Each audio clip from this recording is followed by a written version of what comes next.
हमारे बाहुबल को जगता है। साथियों नमस्कार, आप देख रहे हैं और मैं हूं फिरोज जागीर। साथियों आज सपोटरा इलाके के गजराजपाल बड़ौदा में जो रुद्र महायज्ञ की शुरुआत हुई है और उसमें रात्रि में रामलीला का ये आयोजन चल रहा है। आप तस्वीरें देख सकते हैं बड़ौदा गजराजपाल से, यहाँ पर रामलीला मंचन किया जा रहा है और उस रामलीला मंचन में लीलाओं को देखने के लिए यहाँ पर बड़ी संख्या में लोग यहाँ पर पहुँच रहे हैं।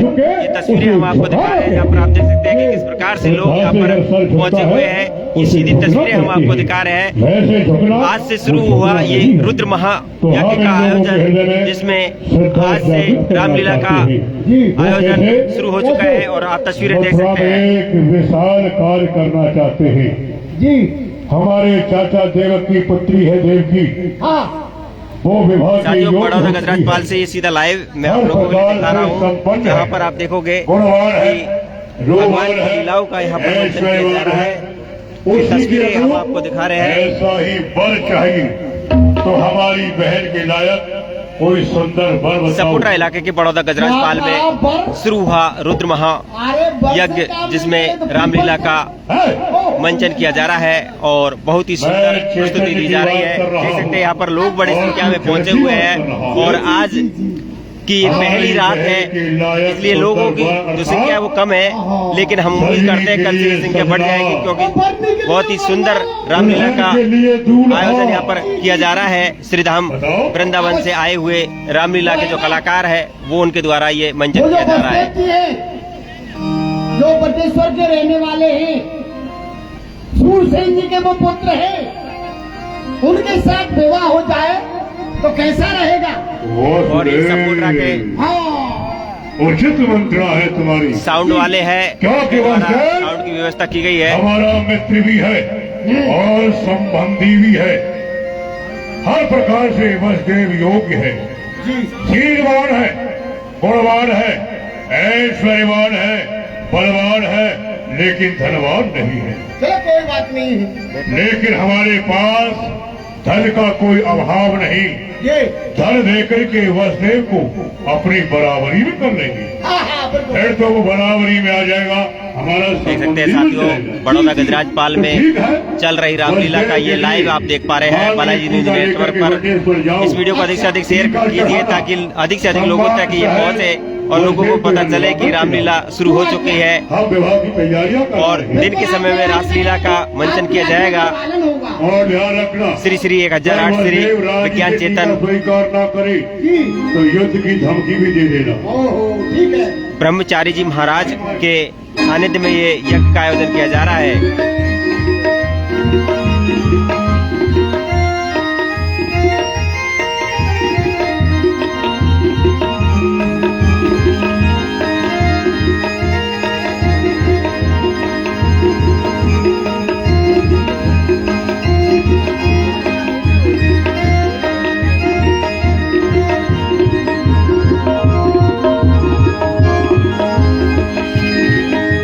करौली जिले के सपोटरा इलाके में हो रहे इस महायज्ञ का एक भव्य आयोजन, जिसमें आज विशाल कलश यात्रा निकाली गई।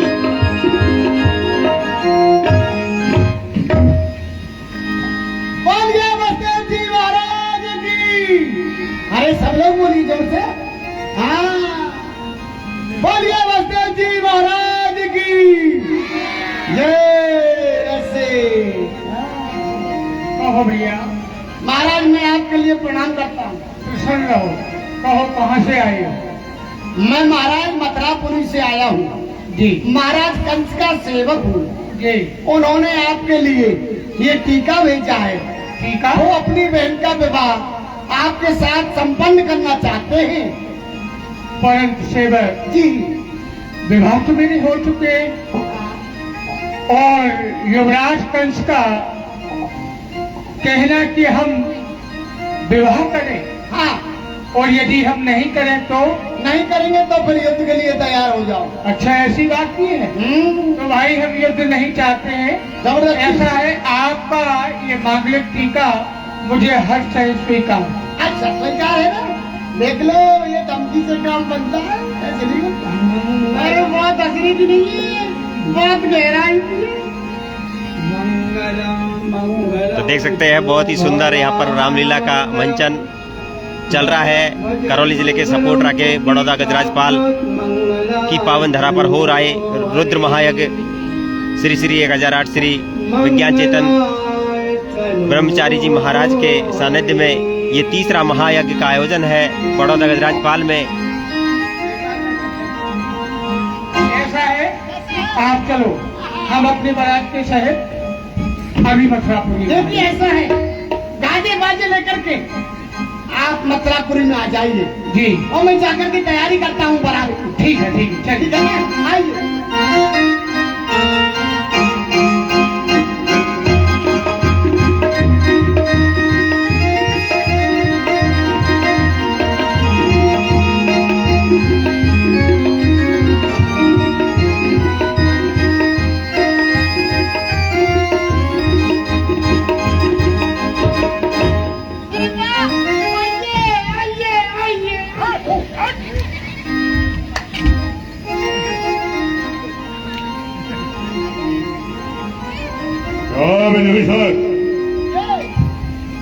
क्या हो रहा है?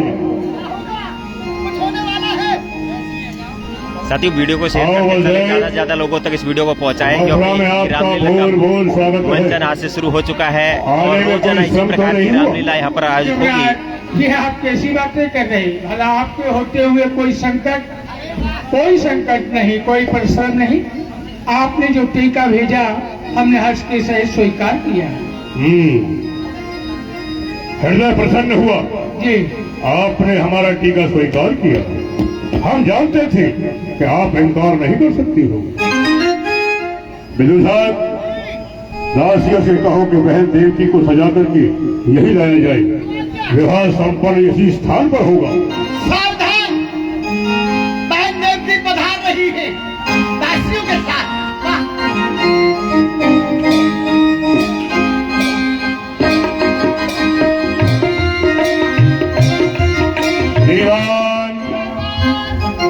कहिए, विवाह कराना आता है? हाँ बिल्कुल कराएंगे, क्यों नहीं कराएंगे। कितने प्रकार का विवाह होता है? कितने प्रकार का होता है? हाँ। अरे विवाह तो गंधर्व रीति से कराएंगे हम। बस हाँ, जानते हो? और क्या। तो आरंभ करो। हाँ क्यों नहीं, आइए।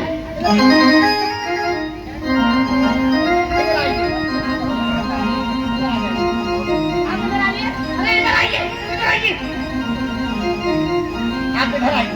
ये हम मंत्र बोलेंगे, मंत्र।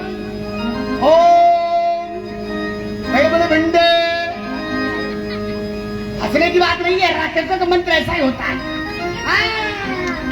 बड़े बड़े भिंडे, आलू टिंडे, काली घोड़ी, हरी घास, लाली पकड़ ले, लाला को हाथ। लग रहा है कि तू मंडी में सब्जी बेचता है।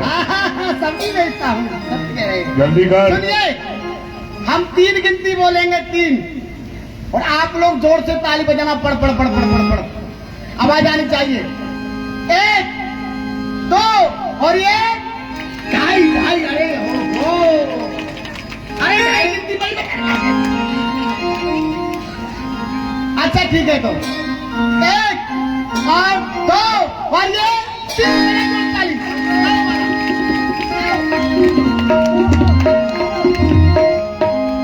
हो गया। सुनो, सब लोग अपना अपना मुंह फाड़ कर सोना। रसगुल्लों की बरसात होगी, रसगुल्लों। बिजू साहब, मान्य बंदे, आप ही जन्माष्टमी में जाएं, विश्राम करें, थक गए होंगे। आराम करें। बहुत दूर से चल के आए हैं। मलाई छन्ना के दूध पी लेना 1 गिलास। एक बात बताओ बिजू साहब, जी, ये जितने भी सम्मानीय लोग आए हैं, इनकी क्या व्यवस्था की है तुमने? ये जितने भी बाराती बैठे हैं, मैंने सभी लोगों की उचित व्यवस्था की है। क्या उचित व्यवस्था है? ये व्यवस्था है, एक कुएं में आधा नींबू डलवाया। आधा नींबू? आधा, अरे ज्यादा डलवाएंगे तो खट्टा हो जाएगा। कुएं में? हाँ, आधा नींबू डलवाया और उसमें 2 चम्मच शक्कर डलवाई। वो क्यों? वो इसलिए कि ज्यादा डालेंगे तो मीठा हो जाएगा ना, कम मीठा होना चाहिए। और एक रस्सी और बाल्टी रखवाई, और ये जो भी बाराती आए वो खींचो और पियो। अभी तुम्हारे गांव में लड़ुआ मर रहे हैं। सब लोग जान गए हैं, आगे नींबू वाले हैं। तुम लोग कर रहे हैं। और क्या व्यवस्था की है? और क्या व्यवस्था है? सभी लोगों के लिए गरम गरम मिट्टी के तेल के समोसे। सुनो, ये तुम्हारी व्यवस्था उचित नहीं है। अच्छा सुनो, गंधर्व रीति के अनुसार विवाह तो संपन्न हो गया, जी। लेकिन विवाह संपन्न तब माना जाता है जब विवाह में कुछ दान दहेज दिया जाए। हाँ हाँ हाँ। हमने अभी तक कुछ नहीं दिया है, इसलिए विवाह संपन्न नहीं हुआ, विवाह अधूरा है। हाँ। तुम एक सूची बनाओ, हम बोलते जाएंगे। अभी बनाते सूची। अपनी बहन को आज हम दहेज देंगे। नायज जियो बहन बेजना गजरत पट भूषण तैयार हो? जी तैयार है। सुंदर शब्दों में लिखना, बिल्कुल आज चलते क्योंकि हैं। ये पत्रिका वटेश्वर जाएगी। जी। बोलना आरंभ करें। हाँ हाँ बोलिए। शतम पारवरम गजा नाम हेम मालिनाम अश्वानाम यतम सार्धम रथानाम त्रिखंड दासी नाम सुकुमारी नाम दुहे सते समलंग्र दे दुहते देवक प्रार्धे यानी दुहते दीन वस्त्र। हाँ। कलम रुक गई। अरे नहीं कलम चल रही है। क्या लिखा है? अरे आपने बोला ना 210। आगे आगे चल रहा है। तो फिर क्या बोला? अनुवाद। शतम सबसे पहले 4 प्रकार की सेना माननीय वसुदेव को दहेज में देता हूँ। 4 प्रकार की? हाँ, कौन कौन? जिसे चतुरांगनी कहते हैं। हाँ। पहली पैदल, हाँ। द्वितीय घोड़े वाली, जी। तीसरी हाथी वाली वाह। और चौथी सेना है रथ वाली। वाह, वाह। ये मिलकर हो गई चतुरांगनी सेना। जी जी। 400 गणा कर दो। आज 400 से कितनी हो गई? 4 तो यार। अरे 16 हो गए ना। 16,000 कर दो। 16 4। दासी नाम सुकुमारी नाम जी। 200 दास 200 दासियां 210 200 दासियां 100 घास 100 घासियां।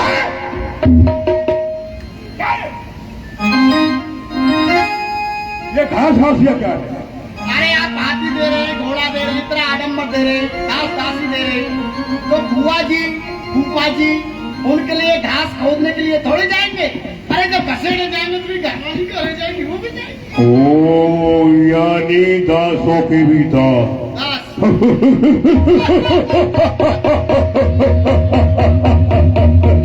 वाह वाह, बेवकूफ है क्या? नहीं। हंसना भी नहीं आता है। लिख दिया। मद कैटव नाम के 2 खजाने हैं। कैटव नाम का खजाना माननीय वसुदेव को दहेज में प्रदान करता हूँ। केटम नाम का खजाना माननीय वसुदेव जी को दहेज में प्रदान करते हैं। भूमिदान, प्रत्येक नागरिक को अपनी कन्या के विवाह में भूमिदान करनी ही चाहिए, जी। तभी वो विवाह संपन्न माना जाता है। हम भी भूमिदान करेंगे।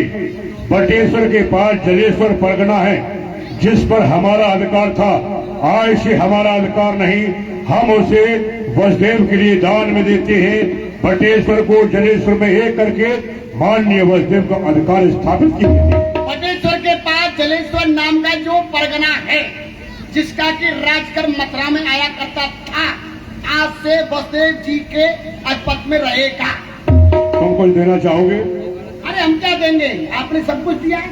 श्रद्धा हो तो कुछ दे दो। अरे कोई श्रद्धा नहीं है। ठीक है, हाँ। एक बार हम वसुदेव से मिलना भी चाहते हैं। अगर उनके हृदय का कोई विचार होगा तो उसे भी पूरा करेंगे।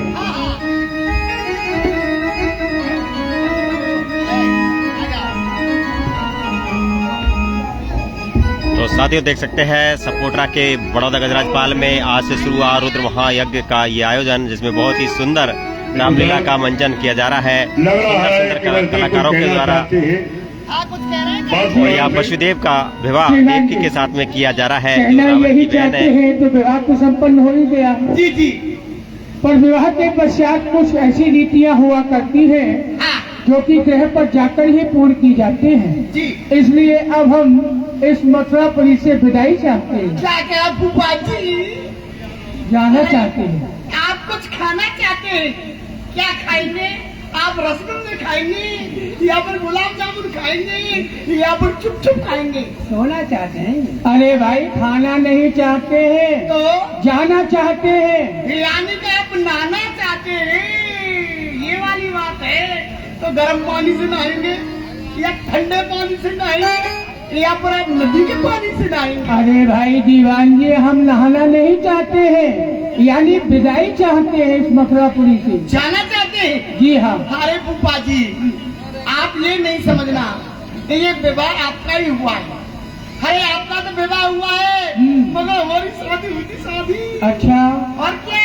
कैसे? अरे हम अपनी ससुराल 80 बरस रहे थे। अच्छा। हाँ, हमारी सासू जी बोली जाइए, हम फिर भी नहीं आए।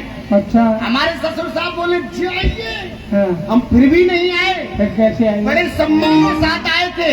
वो क्या? अरे हमारी सबसे छोटी साली ने हाँ। हमारा बिस्तर बोझा पकड़ा हाँ। और रोड पर पटक दिया और धक्के मार कर हमको विदा किया था। वाह, बड़े सम्मान से आए थे। तो ऐसा ही आप मुझे विदा करना चाहते हैं? ना आपका नहीं होगा। हाँ। क्या बातें हो रही है मुझसे? युवराज, बात यही हो रही है कि आप तो जानते ही हैं कि विवाह के पश्चात कुछ ऐसी नीतियां हुआ करती है जैसे कि कुल रीति वह ग्रह पर जाकर ही पूर्ण होती है, इसलिए हम मथुरापुरी से विदाई चाहते हैं। बसदेव जी। मैं सारी बातें जानता हूँ। मैं ये भी जानता हूँ जिस कन्या का विवाह हो जाता है वो अपने पिता के घर को छोड़कर के पति के घर के लिए चली जाती है, वो एक नया संसार बसाती है। लेकिन मेरे सामने एक दुविधा है। क्या? मैं अपनी लाडली बहन देवकी को अगाध प्रेम करता हूँ, जी। उसे हमेशा नेत्रों की पुतली बना के रखा है। मैंने कभी देवकी के नेत्रों में अश्रुपात नहीं देखा, लेकिन जिस समय उसकी डोली उठेगी दृढ़ नेत्रों से मेरी ओर देख करके रोएगी कि मेरा भाई मुझे कहाँ भेज रहा है, उसका वो रुदन, उसका बिछोह मैं सहन नहीं कर पाऊंगा। लेकिन बसदेव, मर्यादा का पालन जब आप कर रहे हो तो मुझे भी करना पड़ेगा, अपनी बहन को विदा करना पड़ेगा। इसी संदर्भ में एक उपाय निकल के आ रहा है, अगर आप स्वीकार करें तो। अवश्य बताइए। मैं चाहता हूं कि आपके रथ का सारथी बन जाऊं और आप दोनों को रथ में बिठा करके ले जाऊं, जिससे कि मेरी बहन समझेगी कि मेरा भाई घुमाने ले जा रहा है, उन्हें महलों में लेकर के आ जाएगा। आप उधर निकल जाना, मैं रथ से उतर करके महलों में आ जाऊंगा, मेरी बहन भी विदा हो जाएगी और उसके नेत्रों में अश्रुपात भी नहीं होगा। अति उत्तम। आप तैयारी करें। ठीक है युवराज। सेवा, दासियों से कहो कि हमारी बहन देवकी को सजा करके हमारे समीप लाया जाए। इसे कहते हैं मांगलिक समय। यूं तवर कन्या की भावर किसके घर पड़ती नहीं, किस महल की चौखट बंदरवार से सजती नहीं। मैं आज खुशहाल हूँ, रथवान बनूंगा, अपनी बहन को पहुंचाने के लिए स्वयं चलूंगा। कान खोल करके सुन लो, जिस समय मैं अपनी लाडली बहन देवकी को रथ में बिठा करके ले जाऊं, उस समय आकाश मार्ग से पुष्पों की वृष्टि करना। अगर ऐसा न किया तो सौगंध महाकाल की तुम्हारा सर्वनाश कर दूंगा। तैयारियां की जाए, रास्ते में हमारी सेना को लगा दिया जाए, कोई भी संकट नहीं आना चाहिए। कोई नहीं आएगा संकट। सावधान राजकुमारी।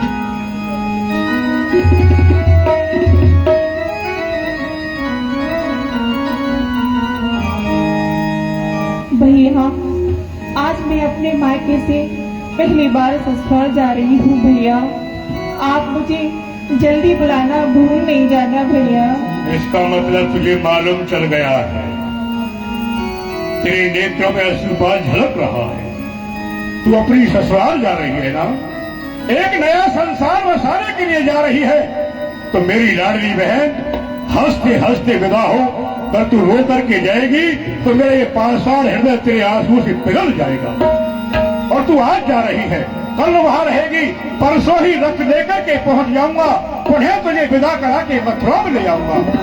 भैया बहना तेरे भैया बहना तेरी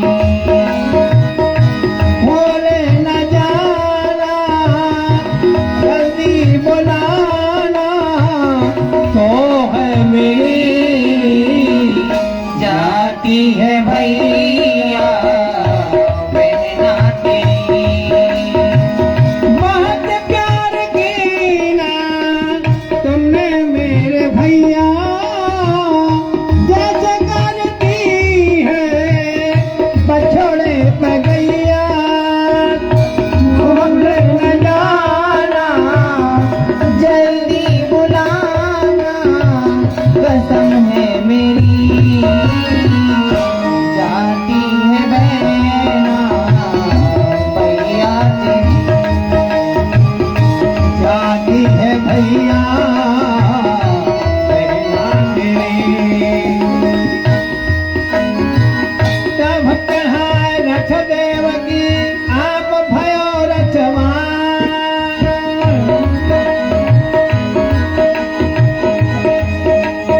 देवकी को बिना करने के लिए जा रहा है कंस, बड़े हर्ष के साथ में जा रहा है, बड़ा प्रसन्न है, और आकाशवाणी होती है, तब चढ़ाए रथ देव की आप भयो रचवान, पहुंचावन अत है तसो तलो सहज अभिमान, कई क्षण गिरा विशाल होत भैया काश पे, होए कंस तेरो काल, देवकी को सोच आठ। अरे दुष्ट, तेरे अत्याचारों से ये पृथ्वी अकुला रही है, क्षीर सागर में शयन करने वाले उस नारायण को जगा रही है।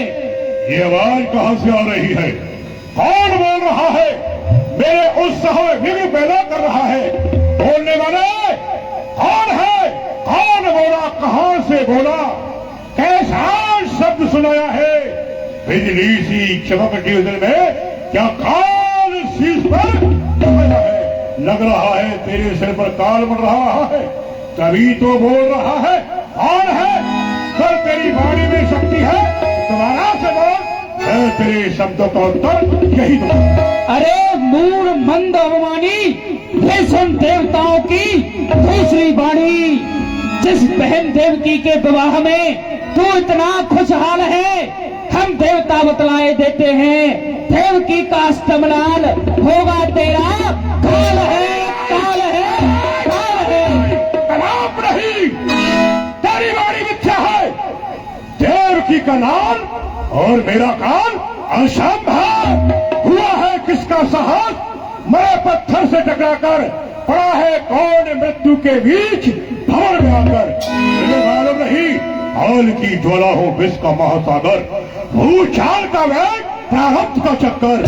जब तक हृदय में शांत हूँ तब तक मरे हूँ मैं, भर जाऊंगा क्रोध में तो महा उठाकर फेंक दूंकर पर्वत भी सामने आए, वह समुद्र खुश्क हो जाए जो मेरा गिरा डालूंगा लोहे की दीवार भी आगे, मिटा डालूंगा मौत का आधार भी आगे। मैं तेरी वाणी को सुन करके भयभीत नहीं हूँगा, जो इरादा कर चुका हूँ उससे पीछे नहीं हूँगा। अपनी बहन को पहुँचाने जाऊंगा, जाऊंगा। देखता हूँ कौन रोकता है मुझे।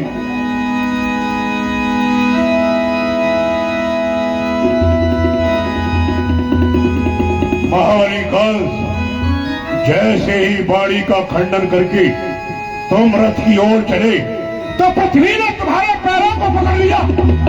दसों दिशाओं से एक ही शब्द गूंज रहा है कि देवकी का अष्टमलाल कंस तेरा। ये किसी मानव की वाणी गूंज नहीं सकती, गंधर्व की वाणी नहीं गूंज सकती, ब्रह्मांड में तो केवल देववाणी ही गूंज सकती है। इसका मतलब ये आवाज देवताओं की है। और कहते हैं कि देवता कभी मिथ्या भाषण नहीं करती। इसका मतलब मेरी ही बहन का पुत्र, मेरा ही भांजा मेरा काल बनेगा। क्या मैं उस बच्चे को बाहर आने दूं? बड़ा हो जाएगा, मुझे मार डालेगा, मैं मर जाऊंगा।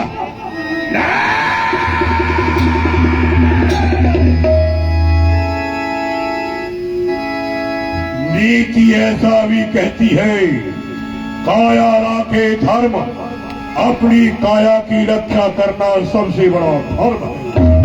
चाहे अपना हो चाहे पाया हो, कर अपने लिए हानिकारक है तो उसे मिटा दो और अपनी काया की रक्षा कर लो।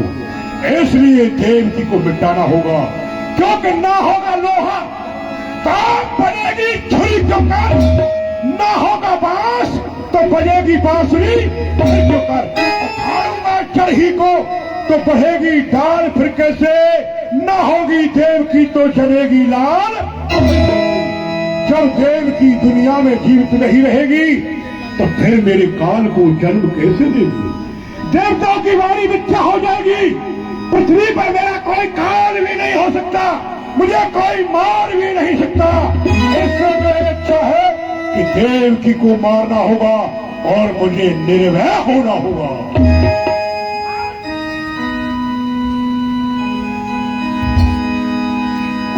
सबक देवकी कहली रे, नहीं कछु कहान बहन की केने, खंगन कार हाथ में लीनो, यह विचार अपने मन की नो, अब ही मारिया भेटो, पुन कलेश काहे को भेटो। भैया भैया देवकी देवकी, बीरन कुछ दोस्त, दोस्त तो तेरा कुछ भी नहीं है, कुछ अपराध, अपराध भी कुछ नहीं है। तो क्या भैया आज आपका मस्तक फिर गया है? हाँ, मेरा मस्तक फिर गया है और ये मस्तक इस मस्तक के टुकड़े टुकड़े नहीं कर देगा तब तक शांत नहीं होगा। भैया मेरे पाँव के महावर को तो देखिए, मेरे हाथों की मेहंदी को तो देखिए, मेरे मांग के सिंदूर को तो देखिए, भैया मेरे होठों की लाली तो देखिए। मैं सब देख चुका, तेरी मांग का सिंदूर, तेरे होठों की लाली, हाथों की मेहंदी, पांव का महावर, ये सब मेरे लिए हलाहाल विष बन चुकी है। क्योंकि ये मांग उजड़ जाए, जो लाल हो सर पर वो जान ही मिट जाए, जो भूचाल हो मुझ पर वो जाल ही टूटे, जो जंजाल हो मेरा नष्ट ऐसी कूक जहाँ कलाकार हो मेरा। आश्चर्य कांटा बनी पंखुड़ी सुमन की, बड़े भाई की खड़ग चलती है गर्दन पे बहन की। हाँ चलेगी खड़ग गर्दन पर बहन की, क्यारियां सींची जाएंगी तेरे रक्त से मेरे जीवन के शबन की। अरे पाप की डाली कभी फूलती फलती नहीं, कागज की नाव कभी दरिया में चलती नहीं, चलाता है इस जग को, चला है उसे मिटाने को, चला है तेज बलगी अग्नि बुझाने को। अरे दिखा मत तेज बल अपना, देख बल गिरधारी का, मुझे भी है भरोसा सुदर्शन चक्रधारी। चक्रधारी चक्रधारी कौन है विधना जिसे तू याद करती है, उस चक्रधारी की मुझे धमकी देती है। देखता हूँ चक्रधारी आकर के कैसे चक्कर चलाता है और कैसे तेरी जान को बचाता है। बस हम विश्राम, हर हर।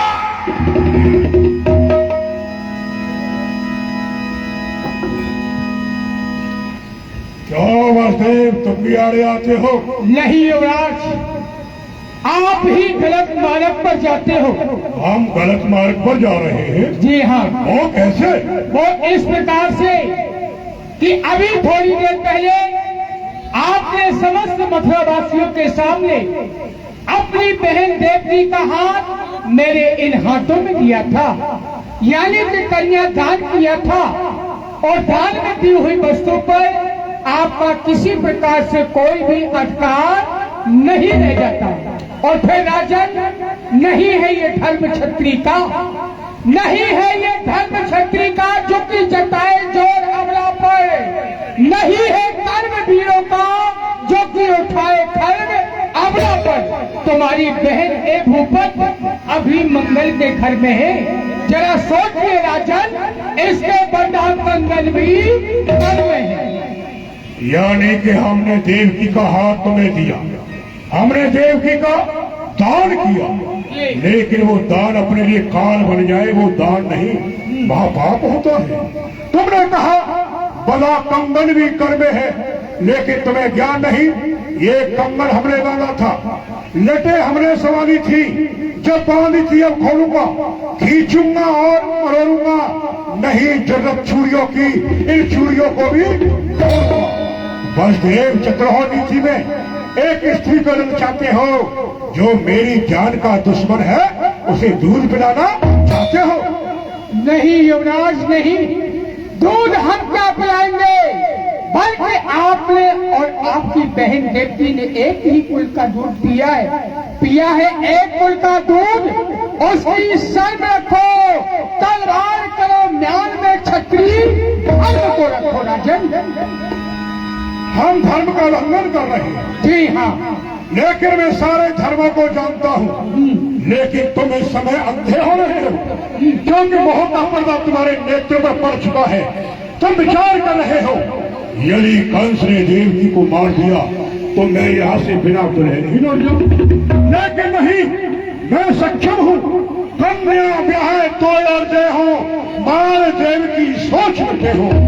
मैं तुझे एक नहीं अनेकों कन्याओं का दान कर सकता हूँ, लेकिन देवकी को मारने दो, क्योंकि देव कन्या, यक्ष कन्या, गंधर्व कन्या, जिसके साथ तुम विवाह करना चाहो मैं करा सकता हूँ, लेकिन देवकी को मार करके मेरे हृदय के सोच को मिटाने दो बस।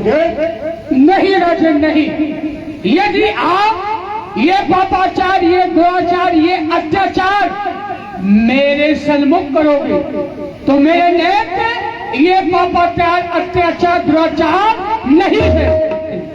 ये दुराचार है, तुम्हारी दृष्टि में दुराचार है, लेकिन मेरी दृष्टि में तो महापुण्य का कार्य है, क्योंकि देवकी के मर जाने से मैं निर्भय हो जाऊंगा। लेकिन तुम कह रहे हो कि ये मैं नहीं देख सकता, तो दो ही रास्ते हैं, या तो मुंह को मोड़ लो या दोनों आंखों को। ये आप क्या कह रहे हो? आप ये पापाचार, ये अत्याचार, ये दुराचार मेरे सन्मुख करो और मैं अपना मुख मोड़ लूं, अपने इन नेत्रों को खोल लूं। नहीं युवराज नहीं, यदि हम खोलने आते तो वृथा आए इस संसार में। अरे जन्म लेना था मुझे किसी कायर पुरुष परिवार में, ये सोन की संकट कहकर हम किस लिए मुख मोड़ ले? तुम सामने अन्याय करो और हम अपनी आंखें खोल लें। वसुदेव जवान संभालो, युवराज तुम भी आंखें न निकालो, बंदी बना लो।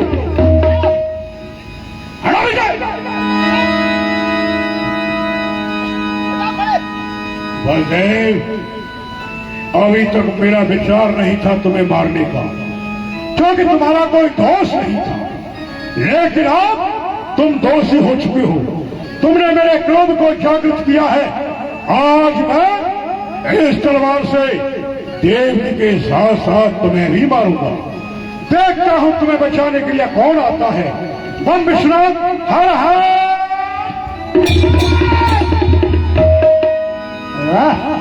अरे नीच, अरे पापी, खुलाना, अरे कुलघाती, धिक्कार है तेरे लिए, धिक्कार है तेरे इस कृत्य के लिए जो करने के लिए जा रहा है। वाह, अपने बहनों पर इस प्रकार से खंड का प्रहार। अरे तुझे यह ऐसा नीच कृत्य करते हुए जरा भी लज्जा नहीं आती? आप यहाँ क्यों चले आए पिताजी?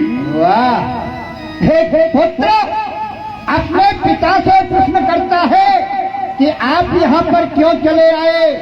अरे तू इन मेरे अपराधियों का अपनी खंग से रक्त बहाए और मथुरा का महाराज यहाँ पर आने भी न पाए।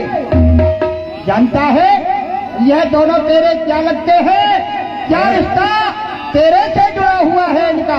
मैं नहीं जानता कि रिश्ते में ये क्या लगती है। बहुत दूर से चल के आए हो, परिचय करा दो, ये क्या लगती है? जानेगा कहाँ से? जानने वाली बुद्धि तेरी ब्राह्मण ले चुकी है। कहाँ है?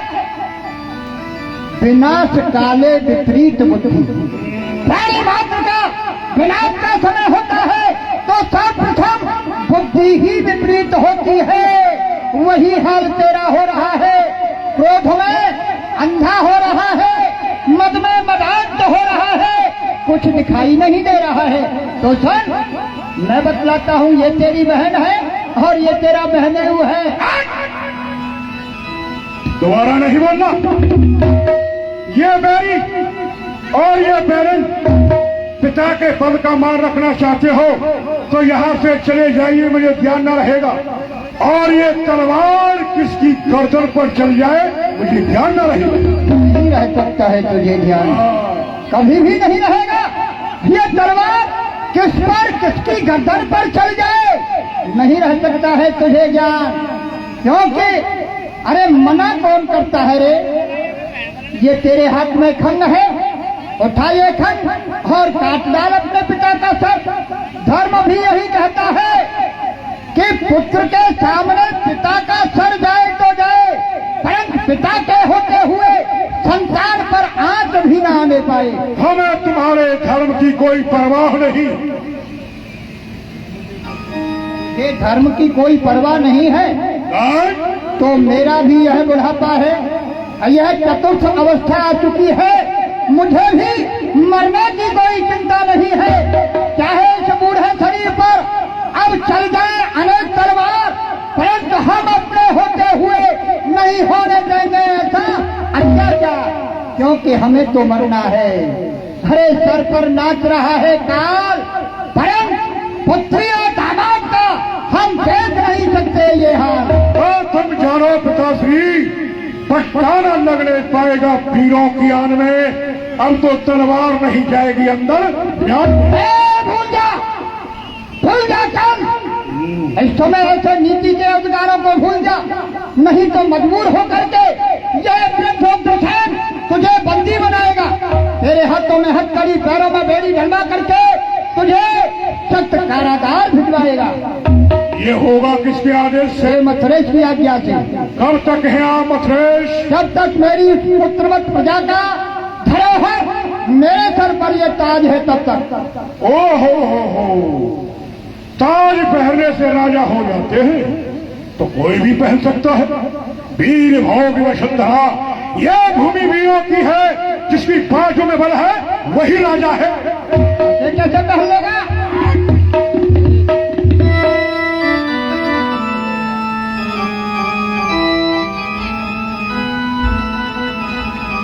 से जल्दी करो। पिताजी, अहम ब्रह्मास्मि एको ब्रह्म तृतीय नास्ति। अब ब्रह्म में हूं, राजा में हूं। अब जो मैं चाहूंगा वो होगा, तुम्हारे कहने से कुछ भी नहीं होगा। क्या कह रहे थे कि काश हम तुम्हें कारागार में डाल देंगे, हाथों में हथकड़ी, नार में तो पांव में बेड़ी, 7 तालों के अंदर बंद कर देंगे। अब देखता हूं किसके हाथों में पड़ती हथकड़ी, पहुंचा पकड़ के किसको जकड़ती है हथकड़ी। तो आप ही आ गए घातक विचार में, तो आपको ही भेजता हूं सत्य कारागार में। अब जेल में तुम जाओगे पिताजी, मैं नहीं जाऊंगा। बजरंग, डाल दे बुढ़े के हाथों में हथकड़ी और ले जा कारागार।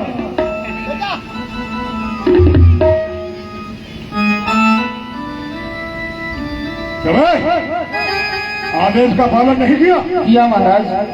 अभी थोड़ी देर पहले आपकी एक अनुचित आज्ञा का पालन किया। आपकी आज्ञा पाते ही मैंने वसुदेव और देवकी को बंदी बना लिया, परंतु यह आपकी दूसरी आज्ञा कदापि पालन करने योग्य नहीं है। क्यों नहीं है? वह इसलिए जिनकी कृपा से मैं इतने से इतना बड़ा हुआ, रग रग में है जिनका नमक भरा हुआ। दिखाऊं महाराज को आंख तो ये आंख दोनों फूट जाएं, डालू महाराज पर हाथ तो ये हाथ दोनों टूट जाएं।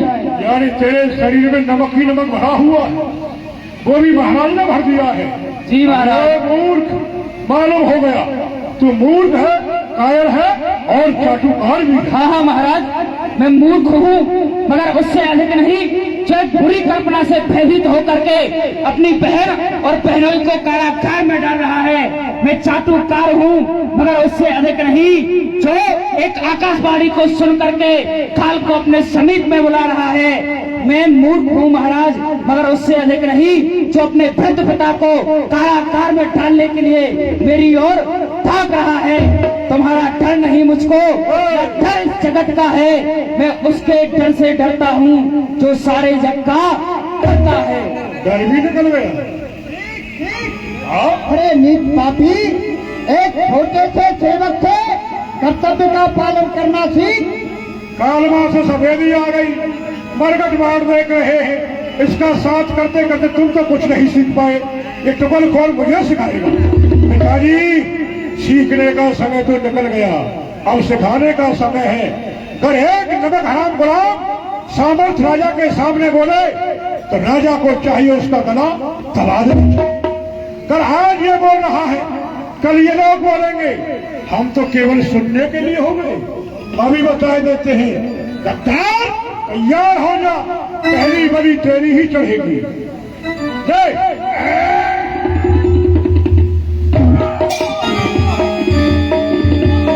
खून हो गया, खून हो गया, पुल। हाथ बड़ी डाल दो उल्टे के हाथों में। बिल्कुल डालेंगे, हमको मरना थोड़ी है। और क्या? जल्दी करो। अरे कंस, अरे तू तो मेरा पुत्र है रे। मैंने तुझे पढ़ाया लिखाया, सब प्रकार से योग्य बनाया, उसका फल स्वरूप तूने मुझे क्या दिखाया? हाँ? तुमने पढ़ाया मुझे? हाँ, कहाँ पढ़ाया? मैंने तुझे बटेश्वर में पढ़ाया। पिताजी, हाँ, बोल। अपने दोषों को दूसरे के बस करो। क्यों? पहली बात तो यह है कि तुमने मुझे पैदा होते ही जैसी भी फिकवा दिया था। हाँ हाँ, फिकवाया। क्यों फिकवाया? इसलिए फिकवाया कि मुझे भूदेवों ने पहले से ही ज्ञात कराया था कि ये जो तुम्हारा पुत्र होने वाला है, यह बड़ा ही दुराचारी होगा, पापी होगा, विप्र और गौ का सताने वाला होगा। इसलिए मैंने तुझे कांच के कूड़े में बंद करके और यमुना में प्रवाहित ही किया था। अच्छा, यह मेरे से बहुत बड़ी भूल हुई, लेकिन थोड़ा तो मुझे उस समय गला घोट करके समाप्त कर देना ही चाहिए था। अब कर डालो उस बात को। क्या करूं, परवश हूं। पिताजी, अब तो जेल में जाकर के तान गिनना और ये पहेलियां यहाँ नहीं सुनाना। अच्छा हाँ, कंस, प्रत्येक पिता की आत्मा संतान के रूप आशीर्वाद के रूप में निकलती है, परंतु आप साथियों वीडियो को शेयर करते इस वृद्ध पिता की आत्मा तुझे साथ कहने के लिए तैयार हो रही है। इस बूढ़े पिता का साथ है कि तू चैन न पाए। अरे तेरी करनी का फल तुझे जग से बचाए। जिस देवकी पर, जिस वसुदेव पर तू इस प्रकार से खंड है उठाए, अरे इसी देवकी की संतान एक दिन तेरा अस्तित्व मिटाए, अस्तित्व मिटाए। विदुषक, बुद्धि की बुद्धि का संतुलन बिगड़ गया है। ले जाओ कारागार में। ये पिता बेटे के लिए क्या न क्या करके दिखाता है। अरे कलेजे का समझ टुकड़ा उस पर सदा बलिहार जाता है, उसे खिलाता है पिलाता है। अरे लड़ाता लाड़ है जिसको अंत में उसे कुल संपत्ति का मालिक भी बनाता है। उसी पुत्र का आज इस पिता से व्यवहार है कैसा? अरे जिसे मैं कुल समझता था बना हुआ हार है कैसा? देख लो दुनिया वालों, आज घोर कलयुग आ गया, जो कि पुत्र अपने पिता को जेल में पहुंचा रहा। प्रभु क्या अजब ऐसा ही रहे, ये सच कर्म उल्टा हो रहा। अरे देख लो करने का फल विधाता कहाँ को सो रहा। हे नारायण, इस दुष्ट का शीघ्र ही विनाश करना। विदुषक, ले जाओ ले जाओ, संतुलन बिगड़ गया है। अगर ये यहाँ खड़े रहे तो 2-4 गुट्टे ये भी बिगड़ जाएंगे। जल्दी ले जाओ। मकान कमटे ना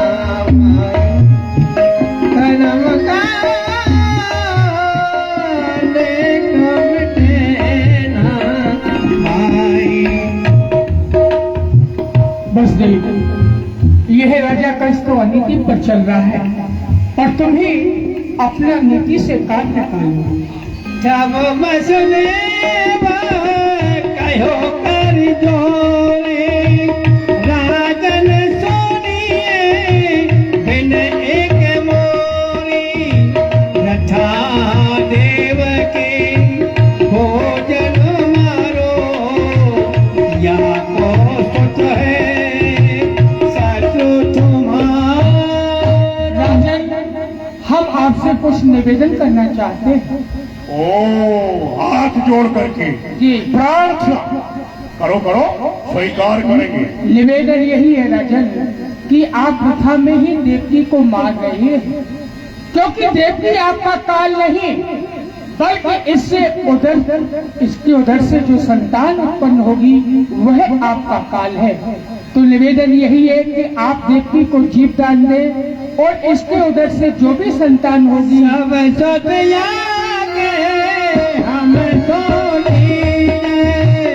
जीवदान प्रभो क्या को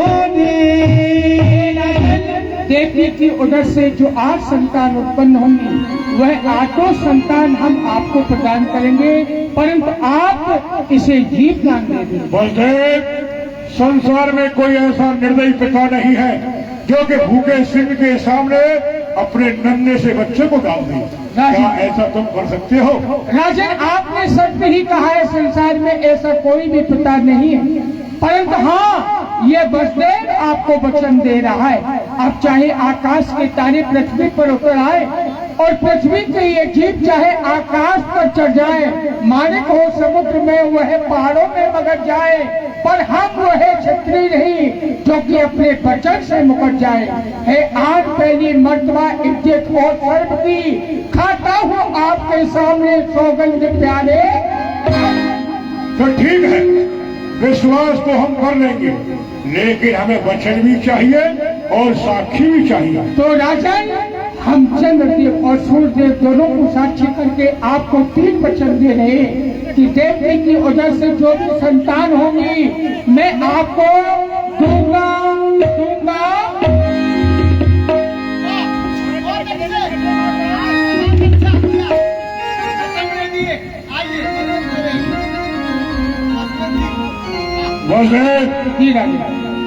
वचन तो हमने स्वीकार कर लिए, लेकिन हमारी एक शर्त है। वह क्या? जब तक देवकी के गर्भ से 8 बच्चे जन्म नहीं ले लेते तब तक तुम्हें हमारे कारागार में रहना होगा। हाथों में हथकड़ी, नार में तोप, पांव में बेड़ी, 7 तालों के अंदर बंद रहना पड़ेगा। स्वीकार है? स्वीकार है राजा। धर्म पर सब कुछ बलिहार है, बात है ये क्या बड़ी, धर्म की खातिर सहूंगा मैं मुसीबत भी करी। ये 4 की जिंदगी मौत लेने को खड़ी, धर्म की खातिर पहनूंगा हाथों में हथकड़ी डाल दो, ले जाओ कारागार में। आइए फूफा जी, आइए बुआ जी।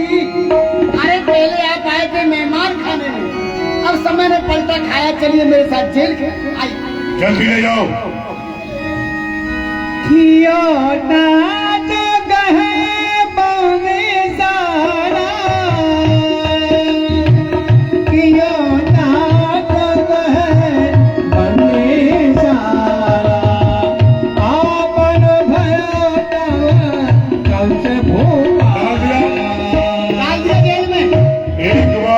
जेल को देखना चाहते हैं, आखिर लोगों की स्थिति क्या है। आइए फाटक खोलो।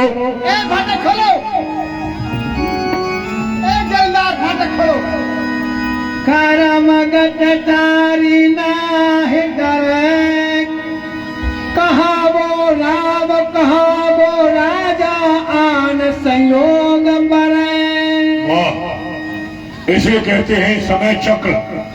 किसके सर पर चल जाए किसी को कोई मालूम नहीं।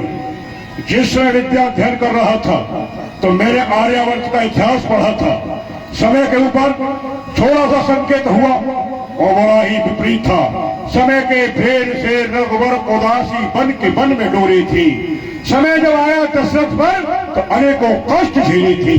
समय है जग में प्रबल कराता काम तंगी का, समय के भेद से राजा हरिश्चंद्र ने भरा था नीर।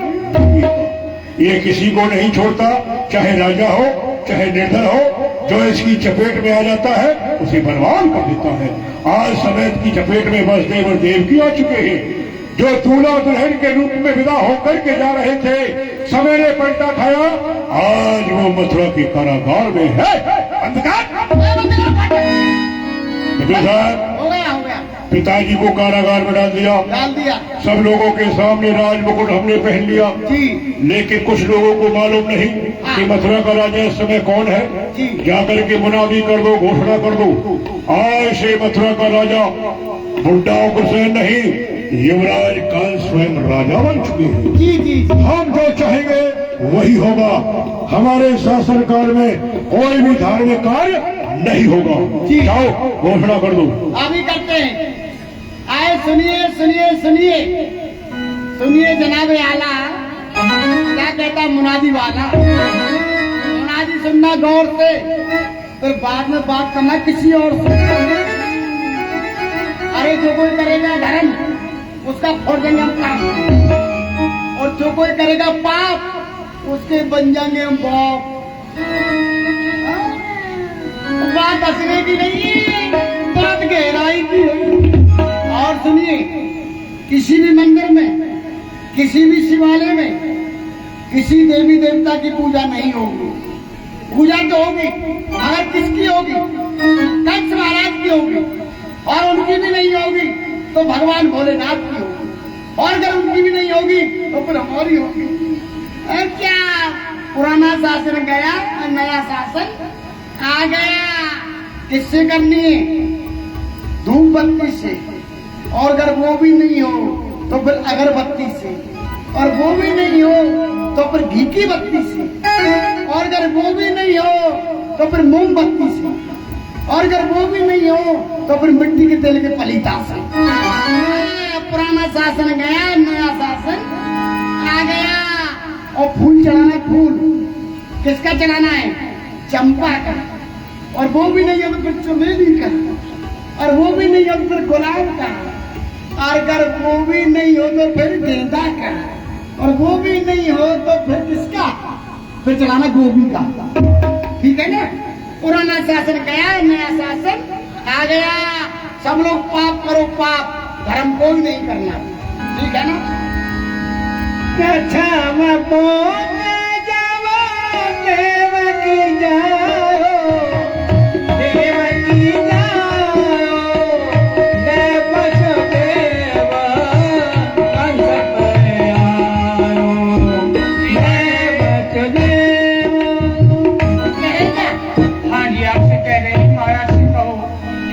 प्रथम पुत्र को लेकर आए हुए।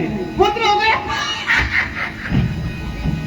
अरे वो पुत्र हो गया, महाराज की जय हो।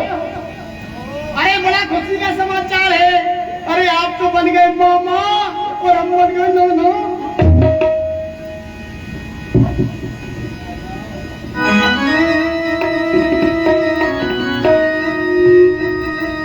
दोबारा से बोल, क्या कह रहा हूँ?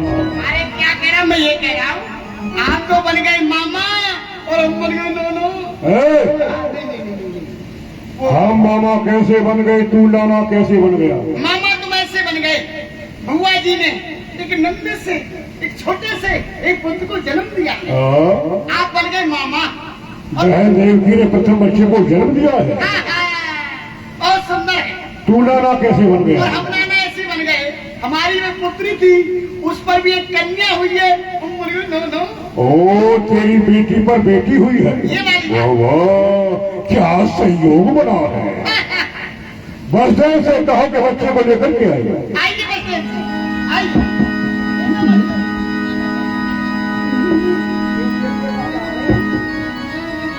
लाओ बसदेव। बालक देख कंस हस दीनो, यह तो कछु अपराध न कीनो। इस बच्चे ने हमारा कोई अपराध नहीं किया है बसदेव। इस बच्चे को ले जाओ, बाद में बातें करूंगा आपसे मैं आकर के। आठमो गर्भ शत्रु है मेरो, तो भी जामो सवेरो।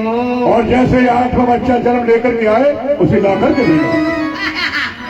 कितना छोटा सा बच्चा है। अरे अरे लाला, अरे चिंटू, अरे इसका नाम है पिंटू, इसका नाम है पप्पू, अरे रो मत रो, ओ लाला लाला ललमुनिया, लाला खिलावे सिंधुनिया, लाला लाला ललमुनिया, लाला खिलावे सिंधुनिया, लाला अम्मा गई परगम, लाला दे गई वजह वजह, लाला रो गई अम्मा, अरे नो, ले जाओ वसदेव, इससे हमें कोई भय नहीं है, लेकिन जैसे 8वां बच्चा है उसे ला करके दे दो। ले जाओ, इसको हमारी ओर से बकरी का दूध पिलाना। यह कह अपनों पाप क्षमायो अब बचोरे भारत को। साथियों, आप देख रहे हैं सपोटा इलाके के बड़ौदा गजराजपाल में हो रहे रुद्र महायज्ञ के इस पवित्र यज्ञ में रामलीला का ये मंचन चल रहा है। श्री वृंदावन धाम के जो कलाकार आए हुए हैं वो रामलीला का मंचन कर